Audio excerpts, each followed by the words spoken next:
The views and opinions of the hosts and guests are their own and do not necessarily reflect the position of the management and staff of Guardian Network.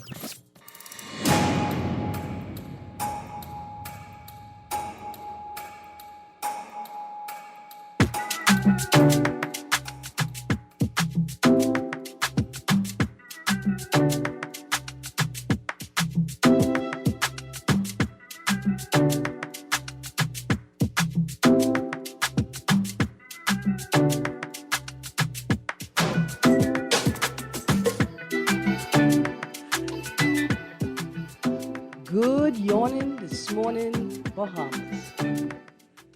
Good morning. How are you? It is Friday, the 16th of April, 2021, and you're on the clock with Erin Greene. On the clock, we engage organizations, institutions, social and cultural leaders, and ordinary people to better understand the impact of public policy, private sector development, and emerging social and consumer trends. On the clock, we have conversations that help us understand and navigate a rapidly changing Bahamas. Today's show is brought to you by the Department of Inland Revenue. I want to remind you of the Department of Inland Revenue's Real Property Tax Forgiveness Program. The offer is valid until May 31st, 2021. Please get online, read out how it applies to you. It's very important, Bahamas. Today is a bit of a somber day, even though it is Culture Friday. But I want to just make a quick note. Remember, guys, I said I had that interfaith prayer that I had been working on. And I think today is a day where we could open the show in prayer. Yesterday, we had a devastating event, the eastern end of the island, where 6 people were shot and killed, and at least 2 more injured. And this is devastating. Whether you are part of their immediate family or community or not, you know, this weighs heavy on our hearts and on our minds. And it's not just these people, you know, that I want to pray for. I want us to pray for, to remember in our prayers. Whenever you take the time to have your prayers, you know, the last couple of days, we've had a bird's eye view into the lives of some of the people who survived Dorian, the storm at the inquest. That too is devastating. And then we must remember our brothers and sisters in St. Vincent and the Grenadines, who are still going through a devastating volcanic cycle. The type of devastation we are not used to. Because even with the weight and the breadth of Dorian, even though it sat for days over Abaco and Grand Bahama, St. Vincent and the Grenadines and surrounding islands, it'll take years and years and years for them to recover. We're talking about 5 years for arable land to be able to plant again, to feed themselves. And so I want to take a moment to remember all of these people. And if you will permit me, may God's grace pour over you. May the ancestors guide and protect you. And may the light of the universe sit and comfort you. Let's hold everyone close, whether in our hands or in our hearts, this weekend and going forward. I ain't gonna talk about gang culture, although there's plenty to talk about. We're talking about culture today. And so I want to remind you of some other things.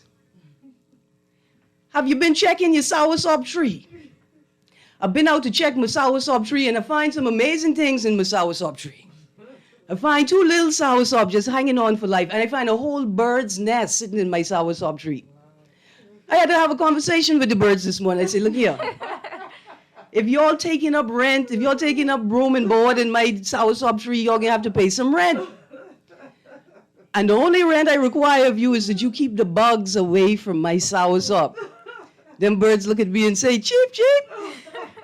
I thought they were saying, okay. I realized when I walk away, they're saying, miss, you cheap. You cheap, you trying to hire a bird for security. But birds is good security, you know.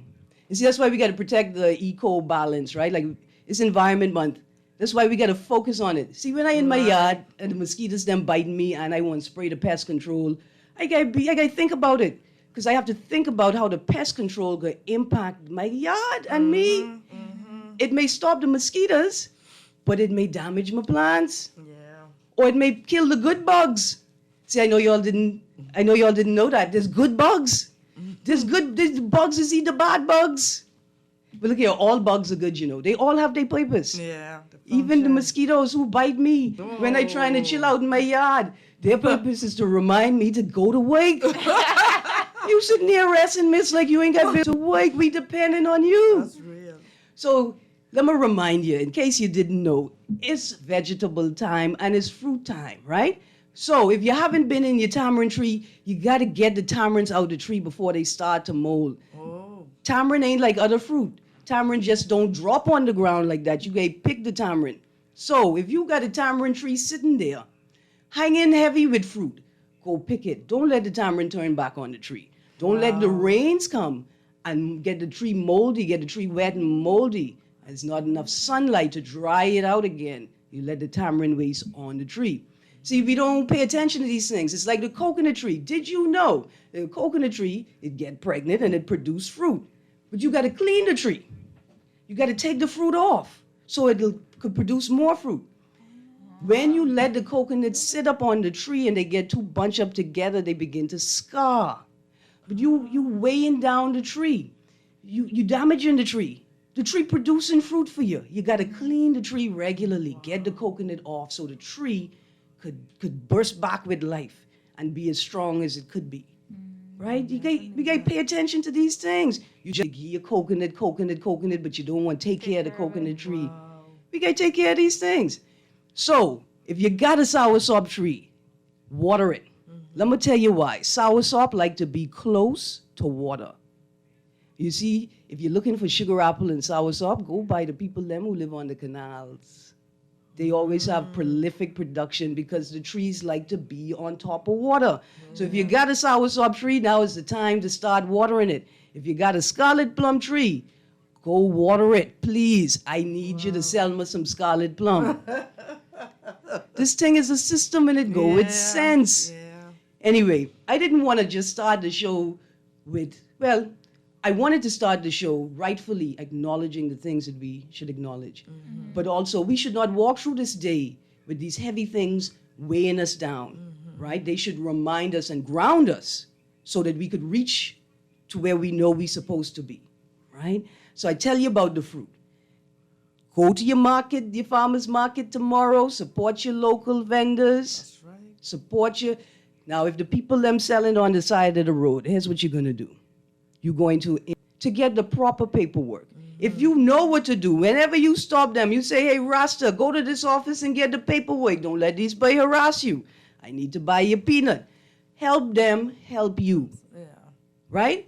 So let me tell you what the real vibe is. You know why the Rastas them taking the risk to sell the fruit on the side of the road? Because tamarind could be selling for anywhere between $12 and $14 a pound on the side of the road. Wow. Right? That's how it weighs out. That's why they do it. It's a viable market. Once they ain't teething the fruit, once they are appropriately or adequately compensating the people they get the fruit from for the fruit, this thing is called trade. Right? I believe in that. So, as we go through the show, I'm going to give us, hopefully we can talk about a model that the Rastas and the roadside fruit vendors could use, or that we could use to support them and to help ourselves get the local fruit that we so used to eating.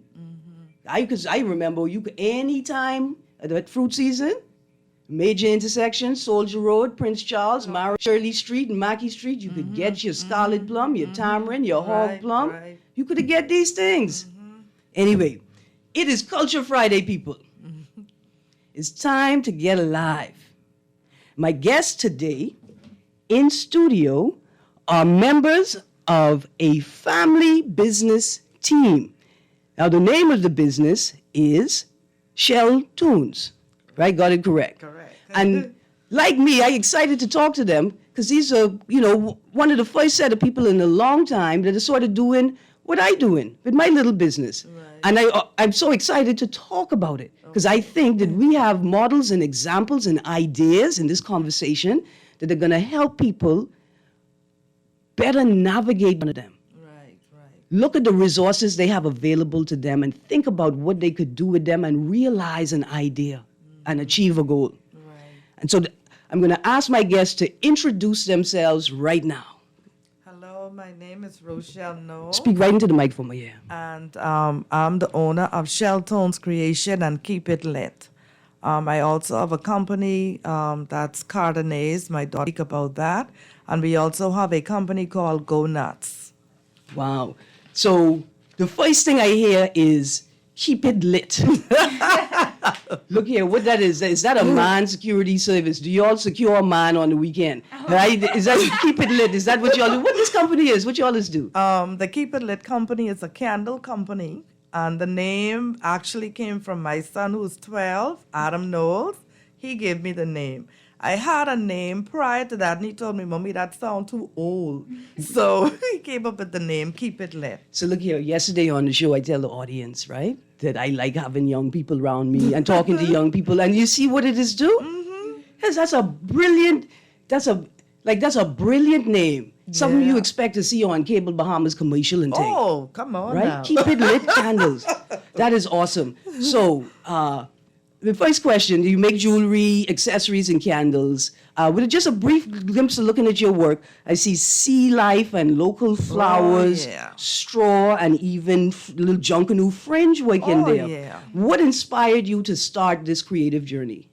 It was a couple years ago. I met this guy by the name of Tony Colbrook, and he brought this big fish tank of shells, and he asked me, what you gonna do with it? Mm-hmm. I never went to school. I never did nothing. I contacted BAIC. They told me what to do from there. I did the class, and that was it. So I was able to do the bag, the straw work, but you cannot just do basic. You also have to have a mind of creativity. That is the most important thing concerning being an artisan, and that's what a lot of people don't consider. You got to have that creative. Yeah. You got to have that creative base, right? Right. So tell me, I see the Bahamianness all throughout your. But I don't want to make any presumptions. Like when you started this, what were you thinking? How do you preserve and grow Bahamian culture with your work? What I do personally is I like to train persons. I do a lot of training for the shell jewelry and the bag. So that's what keeps me going. And I try to encourage the younger persons. They don't like to take the time to do it, but I feel that that's where the culture is going to die if our young persons don't get into this and make it as part of their life. And I'm not saying that you got to make it, how would I put it? Make it your lifestyle or your business, but know the trade, know where you come from, know how to use your items, what you pick up off the sand, and stuff like that. Now, to my other guests, please introduce yourself again. Hello, everyone. I'm Johnny Knowles. Like we said, the business is Shelton's Creations, but I branched off and I started a self-care business where I make soaps and other stuff like shower gels and body products. Look how she in here shaming me. She must have heard the show talk about I don't like to bathe. But I tell you what it is, right, is a part of it is I grew up using store-bought products. Mm-hmm. And quickly into my teens realized I don't really like them very much. Yeah. And so then I sort of branched into sort of a little higher-end body products. Right. We couldn't afford it. Mm-hmm. And then I bucked some people who make their own body products. Wow. And now I love to bathe. Now I love to bathe, right? In fact, I make my own soap. Right. And I love to bathe. Right. So what I want to ask you, Janae, is this idea of preserving culture, right? What do you think the best way to keep these practices alive? You think if we put these skills in the school setting, that young people would be excited about taking up that course? Like if we put conch shell cutting or not just straw plaiting, but straw plaiting and construction in a course, you think young people would head towards those sorts of courses?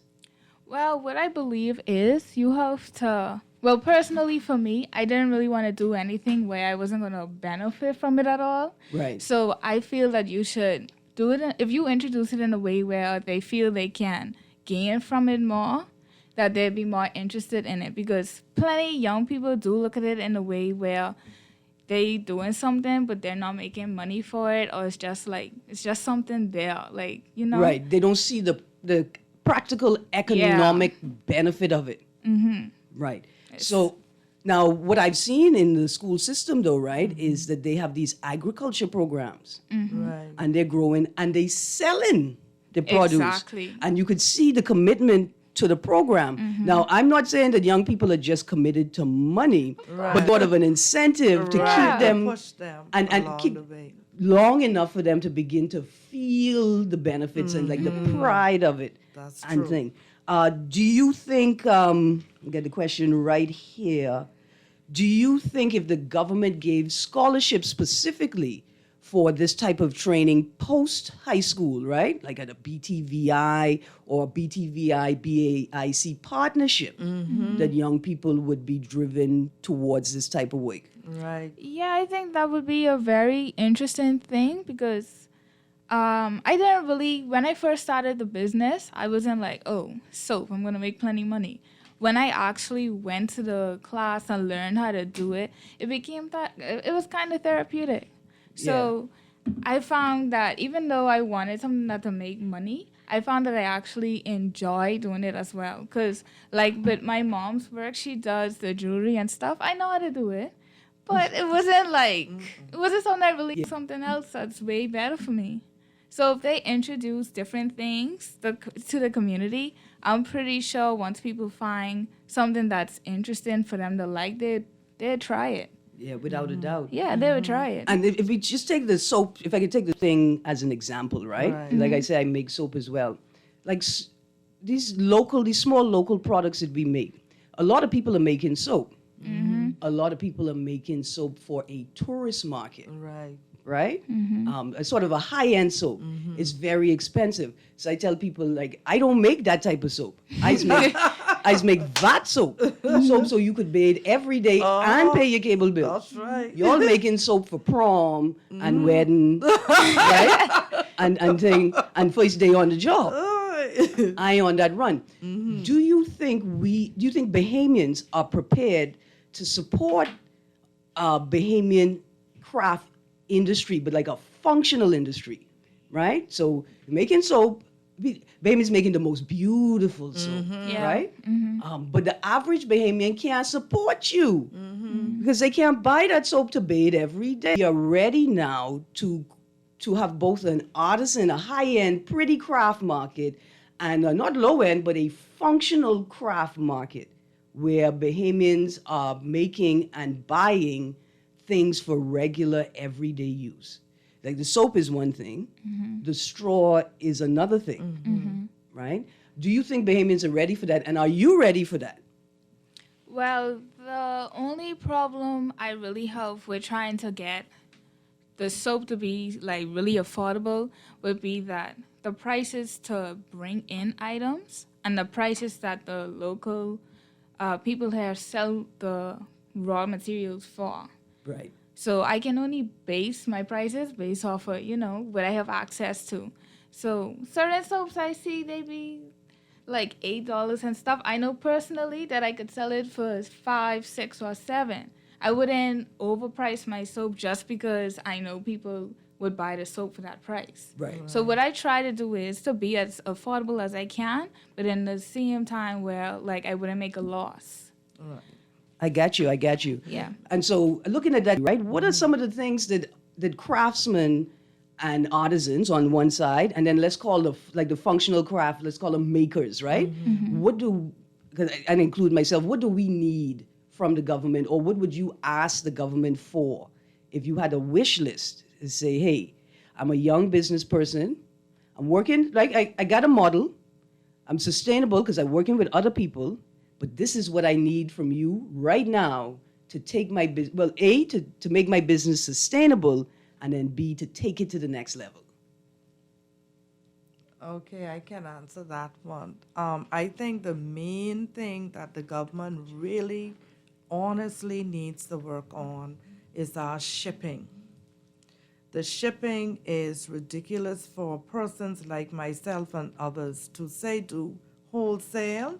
It's ridiculous. So if our government could at least work on the shipment in the country for Bahamian artisans like ourselves to get our products internationally, that'll be a great help to us. Absolutely. And so I get some ideas around barriers, right, to production, to sustainable business. But let's Right. get to that space, right? Like the creating a mechanism or a vehicle to efficiently move Bahamian products into an international market, right?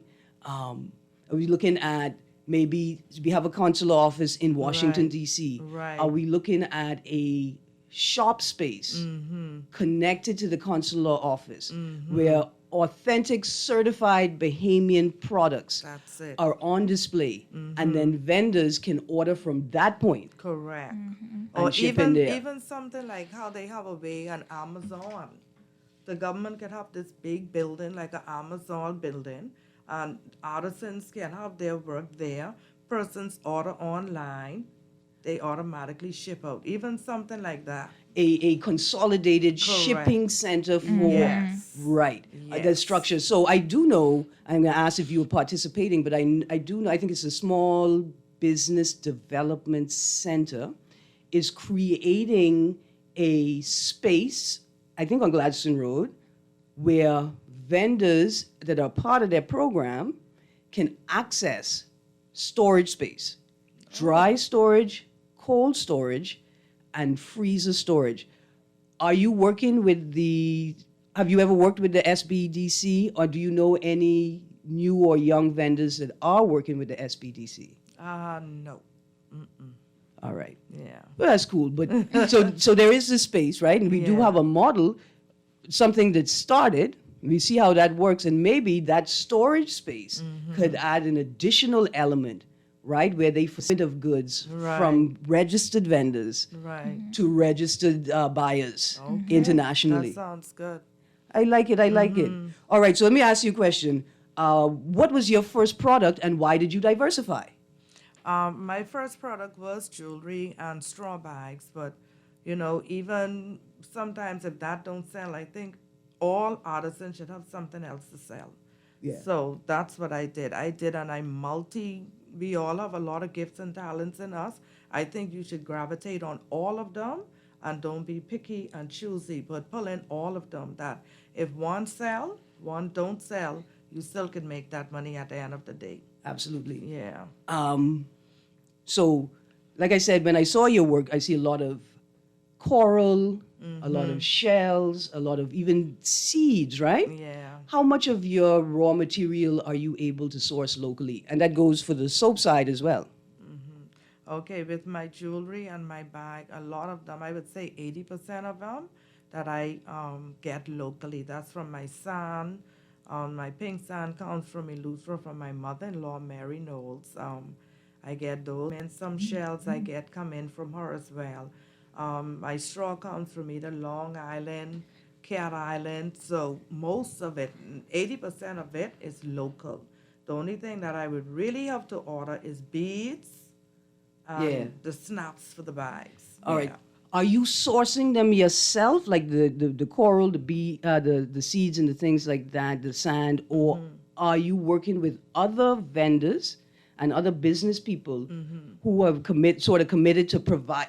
Their business is providing the raw material for artisans. Yes, well, the coconut pieces, I rely on a young lady by the name of Pippa. So I get all coconut pieces from her. Everything I get from Pippa. So that's my girl. Let me blow her up. Oh, it's a good thing I know Pepe. Yeah, that's my girl. She But if gets me straight. Right, and it is no fly by night. This is a young lady who has been working in the coconut craft Yeah, world. she's the for, best. I think over a decade, eh? The best. Easily. The best. That's Easily. all. Yeah. That's awesome. That's awesome. I see my producer's not here, so I'm gonna have to ask you all a bunch of other questions, right? Okay. And I got a question from my young friend over here. Okay. How do you balance the creative side of your work with the business and administrative sides of your work? Now, I'm not gonna lie. Starting off, it was really a struggle because I'm new to the whole business side of things. I've never really taken any business courses. So what I had to learn is that um, see what my stock look like, figure out if I'm actually making a profit or not. So I'd have to compare my prices to what I bought my products for. And then on the business side, there's also social media. Sometimes I find it a struggle to keep up with my social media platform. And not only because of the business, but simply because I'm also doing schooling. So I try to post. I try to post and like be interactive with my customers because that draw them in. Yeah. Especially when they see you post new products or you show like a little video or you mixing the soap or cutting the soap. They love that, and they find it like personally when I post my soap cutting videos, they get good much views and likes, and they say the soap look like food, and that brings in customers. Like I've had people come to my page before even, and they'd be like, "Oh, I thought this was food, but tell me about your soaps." Yeah. So the business side of things, it can be hard to keep up with it sometimes, but it's worth it, and you have to loss. I'm not gonna lie. Sometimes I do get behind with the keeping everything like at a certain level in the store because it's hard work having a small business. Yeah. So it's hard to keep, say, I try to, every time I make soap, I try to make like 3 batches of each soap. And by the time as the soap then sell, you got 2 more soap on the shelf and you got to find the time to work. And you have to really put time and effort into it because it's a struggle. You working with your family, Yeah. and you got a little brother who is obviously brilliant. How are you gonna rope him in to supporting your arm of the business? Now, my younger brother, I really let him help with packaging the soap sometimes, and he's often like the videographer. Like he records my videos and okay. stuff, Yeah, because he's my good. hands can't hold the camera and everything. Yeah. So he helps me with that part of it a lot, and he enjoys it really. Yeah. So, I remember he helped me cut soap before, and he was like, "So I'm getting paid $1 a soap, right?" And I was like, "Okay." You see, when I did reading the bios, I realized it was a family business. The first question I wanted to ask is this a house of creatives or is somebody running up in here, right? And we need some activists. But the truth is that family-operated businesses can be the most sustainable, right, model to certainly to start a business or to start a family of businesses, right? And often in our culture, we that's abhorrent, right? We're like, I don't go wait for my family, right? But when you look at, like when we look at the U.S. and we look at the success, some of the business success stories in the U.S., right? In particular, we see migrant families, right? To get into the U.S. As an immigrant, if you could buy a business, right? If you could start a business, it's an easy path into the U.S. And what people do is they come in with their family, like their immediate family and maybe some extended members, and they start the business. And those family members that come in, with, on the citizenship path or on the residency path, they work in the business. That's right. Right? And to support the business. And then what you see in some cultures, what they'll do is, so I bring in my family and we work and we get to a certain economic level of stability. Then I'm going to sponsor another family member. Right. And I bring them in and they work in my business. And then they work until they can afford to put down 20% stake in their own business. Correct. And then I give them 80% of the stake, right? They start their business and they pay me out until we hit 80-20 where they own 80% of their business. Correct. Right, but you can't do that sort of outside a family type structure or a culture that operates like that, where family operates together. So I think that if we are willing to shift our culture or our cultural perspective on how family works, then we could have some real sustainable models. And when I say that, this little bougie old me from Nassau, forgetting that people all over this country been operating these models for decades and decades and decades. So my young friend, tell me, do you appreciate working in this sort of model? Do you get support from the other family members like, hey, I need some help with the bookkeeping, or I couldn't quite figure this out, can you help? Is that helpful? Does that work for you? Well, I would say that my family does support me a lot.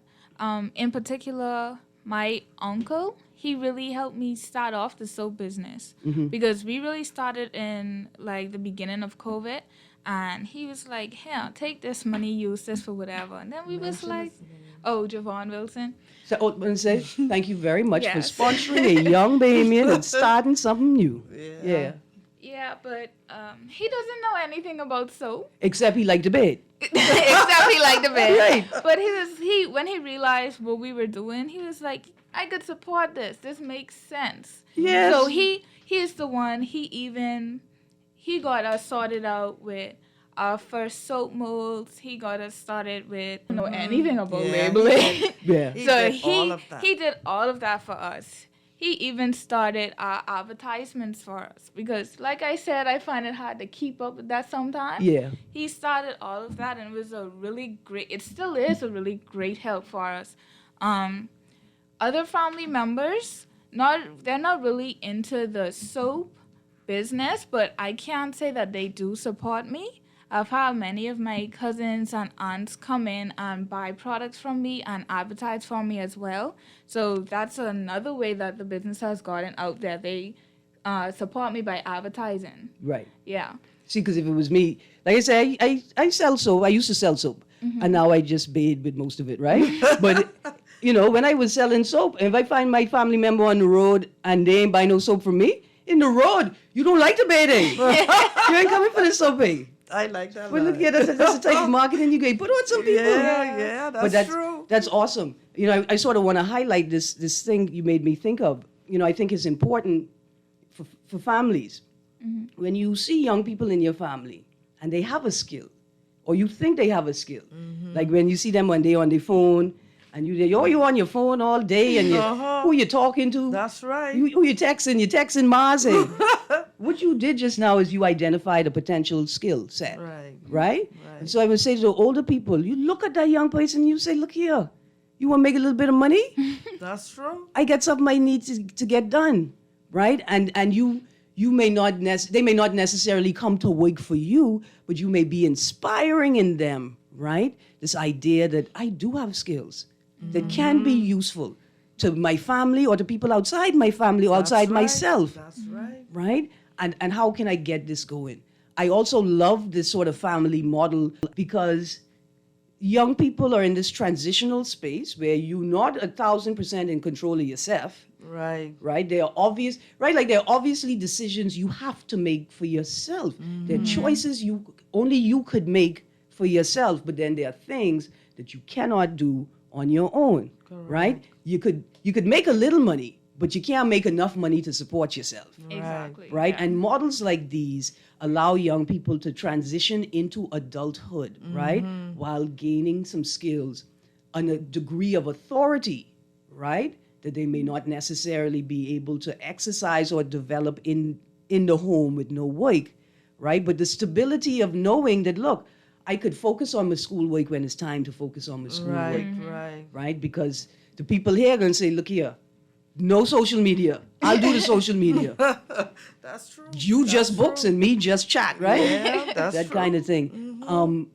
And with the culture that we do have, because we sort of have this culture, adults, where we tell young people this thing. If you want to be grown, go get your own house to be grown in, right? But authority don't really work like that because these young people have a degree of authority and they need to learn how to exercise and operate in that authority within a larger authoritative structure. Correct. Right? Because you're not the boss of me. Well, it's a little bit. Yeah. There are bosses. Yeah. Right? Yeah. That's but so you have to true. be boss enough to carry yourself and govern yourself. Carry your weight. And these sorts of business models allowing young people a space to work in them and a safe space because it's family, right? Really can help with positive youth, personal development, creative development, all the thing. All the thing. That's true. Kermit, let's go to a break. I got about 75 more questions for these people, but I gotta let them breathe. I'm troubling this young woman hard in here, and I about to challenge her on a commercial battle, a creative battle. 'Cause these young people think they're creative, but they ain't as creative as me. So we will be right back after this break. Stay tuned to 96.9 FM. Have an outstanding real property tax bill? Take advantage of our Real Property Tax Forgiveness Program. Bring your account to zero and receive a 50% discount on your outstanding tax and surcharge past 180 days. Or get a payment plan. Make a 25% deposit on your outstanding tax, receive a 100% waiver on the surcharge, and pay the difference within 36 months, interest-free. Contact the Department of Inland Revenue at 225-5778 or email us at rptforgive@bahamas.gov.bs. Offer ends May 31st. Girl, Junior just showed me Bella Boy in his phone. What you mean? He take picture of that good-for-nothing boy? Shh, you don't want Bella here. You say that. You know she always say that's my good child. So what he doing in Junior phone? Oh, he there because the police looking for him. He on their wanted list. Wanted persons in your phone now? Yes, child. And when police want to find anybody quick, after something happen, they can send pictures direct to your phone. Go to Google Play or App Store and search for Crack Crime Bahamas, then pick install and it will go straight to your phone. There is also a section on missing persons. Yes, girl. Everybody needs to get this app so police can tell us right away when these people go missing. Just like an alert system. Yes, it has numbers for Crime Stoppers Bahamas, so you can call and nobody knows it's you. Call directly to Miami and give the information without giving your name or anything about you. I tried the other day, and when I hear Junior and his boys talking about where they have walk quick round the corner and call that number. Call 328-8477 from Nassau or 242-300-8477 from the Family Islands. For the past 33 years, Great Commission Ministries has been defending the poor and hurting, feeding the hungry, and sheltering the homeless. We invite you to support our Live to Give program and make a difference in these challenging times. Become a donor by giving a one-time annual gift or a monthly donation of $50 or $100.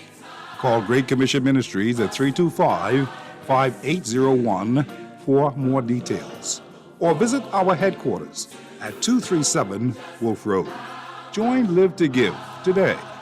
This public service announcement is proudly sponsored by this radio station. This is Guardian Radio, 96.9 FM, Nassau, Bahamas.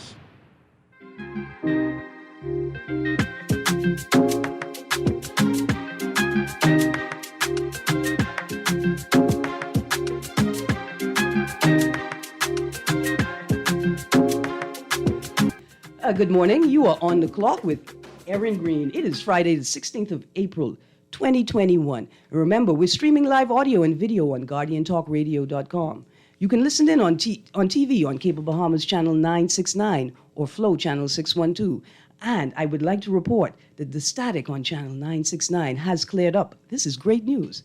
Or you can download the Guardian Radio app for your Apple or Android smart devices and listen to our audio feed or watch us on our video feed right there on the Guardian Radio app. Or you can text us on the Guardian Radio text line at 422-4796, 422-4796, and that's powered by BTC.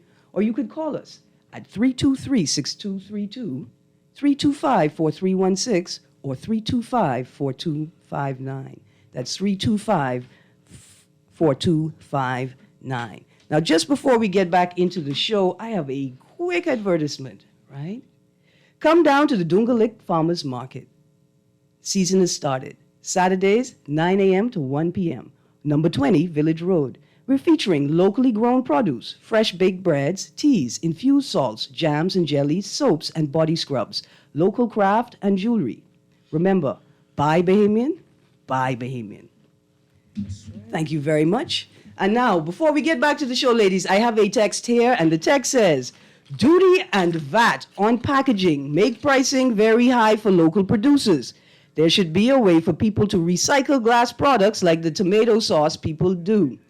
Dear Texter, thank you very, very much. Listen, shouldn't there be? It already is. I mean, this is so easy. I don't want to give away anybody's idea. Like, if you had this idea and I start talking about it right now, it's not because I knew it was your idea, right? But do you know how easy it is to set up recycling stations, right? And to set up a recycling protocol. There are lots of things we could be recycling and upcycling, right? And it's a whole business. So I want to say to these little young people out there, if you sitting down on the blocks trying to think about what you could do, right? Here's an idea. Salvage, recycling, upcycling, right? It's tomato season. We almost at the end of tomato season. So you got a whole year to prepare. That's right. The people who making tomato sauce and bottled tomato need bottles. That's right. That's right. And you know, even in my business with the candle line, that's what I tell persons to do. Bring your bottle, bring your container back, and you get a different scent. Yeah, in fact, I would take it one further. Y'all don't know when I start making vat candles. And let me tell you why, right? Because this is another instance. And I really came at it because I'm an anti-imperialist, anti-capitalist, intersectional advocate, right? Right. And I say to myself, everybody in Nassau making these beautiful high-end. Somebody light a candle, I almost fall in love with the man standing next to me. That's how nice the candle was, right? But we live in a town with an energy crisis, and a large proportion of Bahamians cannot afford electricity. But we don't have one company making candles for everyday people and everyday use. That's right. And that's when I realized that it's the tourist imagination, right? It's the tourism imagination that's driving production and industry in this country. Now, I'm not going to tell you, my friend, Ms. Knowles, to stop making pretty candle. I ain't going to never tell you to stop doing that.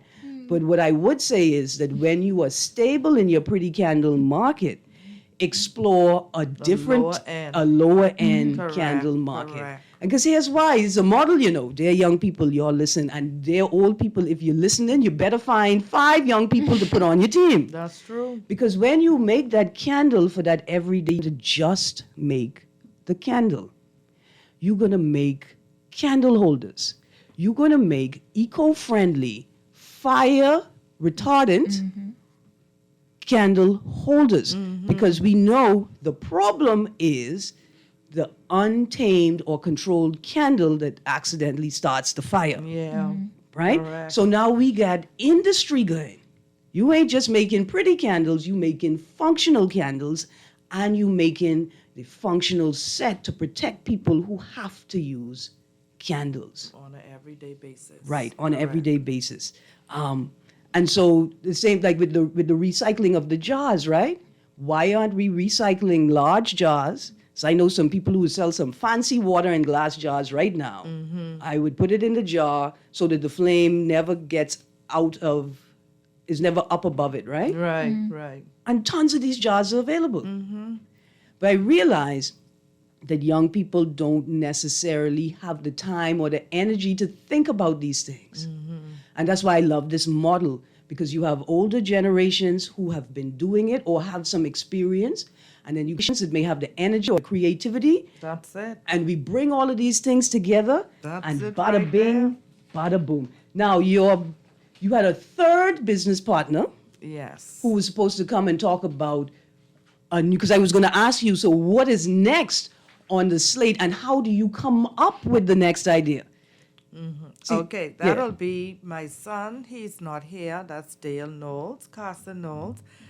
He's doing the line Go Nuts. And with the nut line, we're going to be branding our own butter, peanut butter, almond butter, stuff like that. And also, we're going to be doing different type of breads.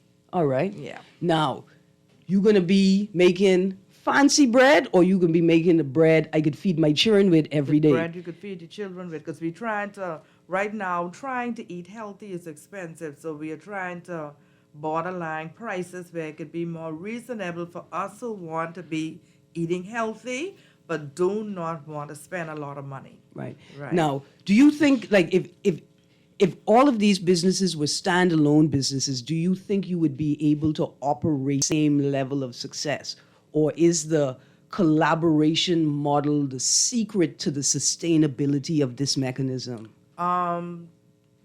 What I have planned for my children is that same model that you mentioned earlier, 80-20. Yeah. I really want to do that aspect concerning them that they can branch out to themselves. I'm only more or less of help made concerning the companies, but as they get older and they want to branch on their own, I do not have a problem with that. All right. Yeah. But plus, you could be busy teaching. Yeah. I mean, I don't know if you know it, but when I become prime minister, right, Well, it can get a little communist up in here. But see, one of the problems was I wanted to teach it in the school, my craft work. Yeah. But they said that I would have to go in school to be a teacher, and I say, why? Right. Why couldn't you come in as a Why I modular? Why can't it come in as a and modular thing? teach my craft to other Bahamians. See, it's dying out. Right now, we don't have younger generations to even plait straw. Most of them plaiting straw are in the 70s and the 80s. Who is going to plait it after them? Yeah. And look here, see? I don't think you're like. So when I was in high school and I did home economics, right? And everybody had to make a skirt. I'd make shorts. I like run around and said make shorts, right? And at that time, I would never have thought I wanted to make clothes. Right. And now, the thing I regret the most out of my whole school career Right. is not learning how to sew properly in that home economics class. And so when I look around, when I travel and I see my favorite plait of all the plait, and I can be honest, I don't even remember where it come from. So if it don't come from Andres or Acklands, don't be mad at me. It's the telephone plait, Okay. right? And every time I see the telephone plait, I wonder, what are we doing in this town? Not just preserving it, right? Now I know the people who know the technique have it, but why are we not ensuring that any young child or any Bahamian could go into a space and learn that plait, or any tourist? Well, see, this is the thing. I just catch myself. I don't know if I want a tourist to have the same access to that skill base. that's See, that was my right tourism there. mind. Yeah. That was my tourism mind speaking and not my culture mind speaking, right?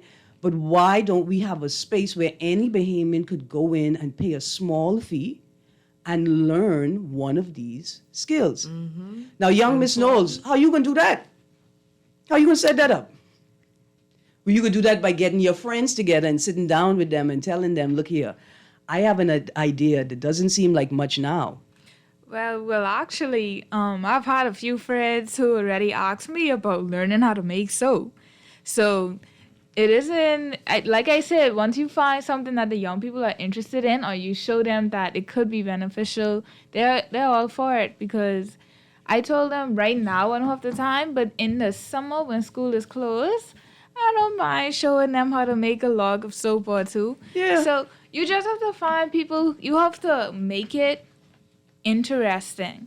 Like when people see the fancy colors and the swirling and the mixing, it's be like, okay, making money and it look cool. Let me tell you when they really gonna get it. Sometimes people just look at me and say, well, she thinks she's special. Like, look at her walking around here. Like, like she could go anywhere and do anything. And let me tell you what has made me feel like that. I learned how to make soap. And I live in a house. I live in a house where I know there will always be soap, but not just any soap.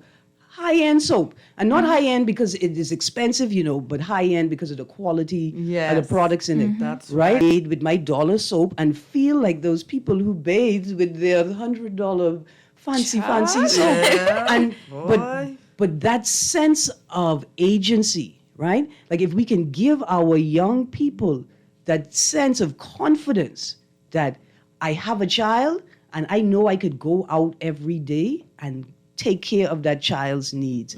I could make the soap from the recycled waste oil, from the glycerin that they produce as a byproduct from the recycled waste oil. I could get the coconut, grate the coconut, press the coconut, get the coconut oil, and make the soap myself. Right. And same thing in the agriculture space. That young man that knows that he could go on the juju tree and pick a load of juju, mash them up, take out the seed, and make applesauce for his baby and his sister baby and his boy baby. Have more confidence that the young man who gonna pick up that AK-47 and go around the town. That's This is true. proven. Yeah, that's true. And so we celebrate any model, we highlight and celebrate any model that can provide a path for not just young people, because I'm a little, biased with the young people right now, but for any Bahamian in their own country with their own resources Yes, natural resources. to create right their there. own product and create their own market to sell it in. Ladies, we are out of time. I didn't even get to my question about festivals and how maybe the new inter-island cruise model may be Right. the perfect space to highlight local craft and artisan products. Needs to be the only. And how we need to have another conversation about authentic certification of Bahamian-made products to be sold in the Bahamas and abroad. Thank you me so much, whenever you're Shell ready. Tunes, for definitely call you ma'am. Yes. I gather in cultural experts right now, and I would like to say Okay. thank you to Cultural Experience Productions for providing another round of experienced, fascinating, creative, and willing to share their expertise guests yes. to build this conversation and to build Culture Fridays. Thank you for Thank you for having having me. Ms. Knowles and Miss Knowles, it is lit, right? And it is lit until I go home and bathe with my VAT soap, so I can bathe every day and pay my cable bill. That's right. Look what these young people doing today. Yes. Anyway, to my texter, thank you very much. I'm glad that you enjoyed the show.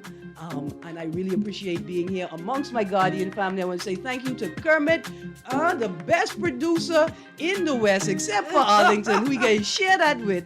I love them both. It's been a wonderful day, ladies. And stay tuned to 96.9 FM because Lee Van Miller and Unleashed is up next.